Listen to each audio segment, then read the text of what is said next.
हमारे अनुज मानस मणि जी महाराज, हमारे वाम भाग में विराजमान हमारे परम स्नेही, हमारे परम मित्र राष्ट्रीय श्री दर्शन श्री रामदास जी महाराज,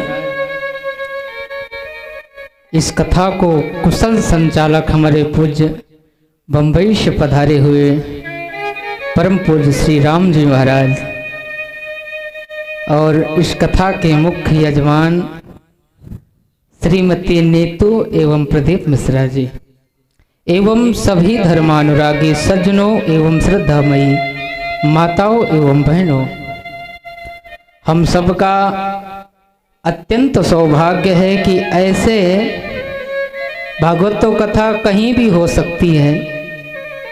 पूज्य महाराज जी की बंबई में होती ही रहती है, लेकिन कथा भी सफल हो जाती है धाम में आकर के। और वही कथा अगर कार्तिक के महीने में हो तो कहना ही क्या है। तो हम लोग अत्यंत सौभाग्यशाली हैं जो कार्तिक के महीने में श्रीमद् भागवत की पावन कथा श्रवण कर रहे हैं। हमारे व्यास जी पहली कथा कर रहे हैं, लेकिन ऐसा लग नहीं रहा कि पहली है, ऐसा लग रहा है कई कथाएं कर चुके हैं। हम भगवान से प्रार्थना करते हैं ये ऐसे ही भगवान की कथा, भगवान का नाम प्रचार प्रसार करते रहें। कथा में इनकी बहुत अच्छी, जैसा इन्होंने तैयारी है, और ये सब इनके पूज्य पिताजी, इन्हीं का आशीर्वाद है, इन्हीं का तप है। पिता के तप से ही पुत्र की उन्नति होती है। जैसा वो बनाना चाहें ऐसा बना सकते हैं, ये पिता में सामर्थ्य है।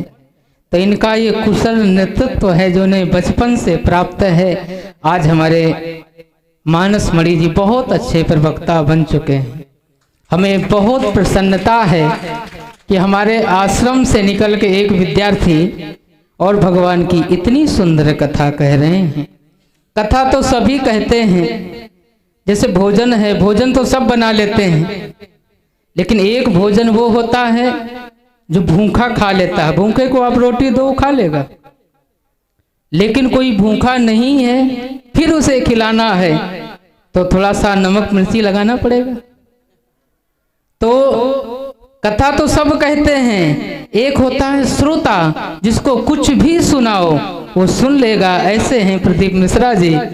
लेकिन सब कोई तो भूखे नहीं है, कोई ना कोई बिहारी जी गए होंगे, चाट पकौड़ी खा के आए होंगे, अब उन्हें भूख नहीं है तो उन्हें क्या खिलाना है। ऐसे हैं हमारे मानस मणि जी महाराज, जो भूखे को तो खिला ही रहे हैं, जो नए नए श्रोता हैं, अभी कथा सुनना सीख रहे हैं, उन लोगों को क्या सुनना है, ऐसी कथा सुना रहे हैं। हम भगवान से मंगल कामना करते हैं कि ये साल भर तो कहीं कथा करें, एक कथा वृंदावन में करें, यही हम निवेदन और भगवान से प्रार्थना करें। इसमें आप सब लोग इनका साथ दें, क्योंकि अकेले कथा करने से कथा नहीं होती, कथा सुनने वाला भी हो तब होती है। आप लोग साल भर अपने लिए कार्य करो, लेकिन 7 दिन वृंदावन की भूमि में बैठ करके ब्रज का दर्शन और कथा सुनने का संकल्प लेकर जाना। कथा सुनने के बाद में जीवन में परिवर्तन होना चाहिए। कहा गया अगर कथा सुनने के बाद जीवन में परिवर्तन नहीं हुआ तो बेकार है। श्रम एव हि केवलम धर्मः सुनिष्ठितः पुंसाम विश्वक्षेण कथासु यः नोत्पाद्यते रतिम श्रम एव हि केवलम। हमने 7 दिन तक कथा सुन लिया, 7 दिन अनुष्ठान कर लिया, लेकिन श्रद्धा नहीं उत्पन्न हुई भगवान में, संतों में, ब्राह्मणों में, तो समझो आपने कथा सुना ही नहीं, केवल श्रम किया। श्रम एव हि केवलम, केवल 7 दिन आपने बैठे ही रहे तो बैठने का भी फल है, ऐसा नहीं है। वृंदावन में तो सोने का फल है, तो बैठने का भी फल होगा, लेकिन पूर्ण फल तो तब मिलेगा जब जीवन में परिवर्तन आए, माता पिता के प्रति श्रद्धा हो, ब्राह्मणों के प्रति श्रद्धा हो, संतों के प्रति श्रद्धा हो, तो समझो आपने कथा सुन लिया, आपने जीवन में उतार लिया, और एक कान से सुन के दूसरी कान से निकाल दिया तो नहीं सुना। लोग कहते हमने इतनी कथा सुन डाली, कुछ हुआ ही नहीं है। होगा कैसे? आपने सुन के डाल दिया, जहां से सुना वहीं दे दिया। इसलिए हम प्रार्थना करेंगे, कथा को लेके जाना, डाल के नहीं जाना। सब लोग अभी जितने आए हैं तो आए ही हैं, एक एक व्यक्ति को और लेकर के अगले साल इसी कार्तिक के महीने में आए, ऐसा हम मिश्रा जी से और आप सब से और व्यास जी से निवेदन करते हैं।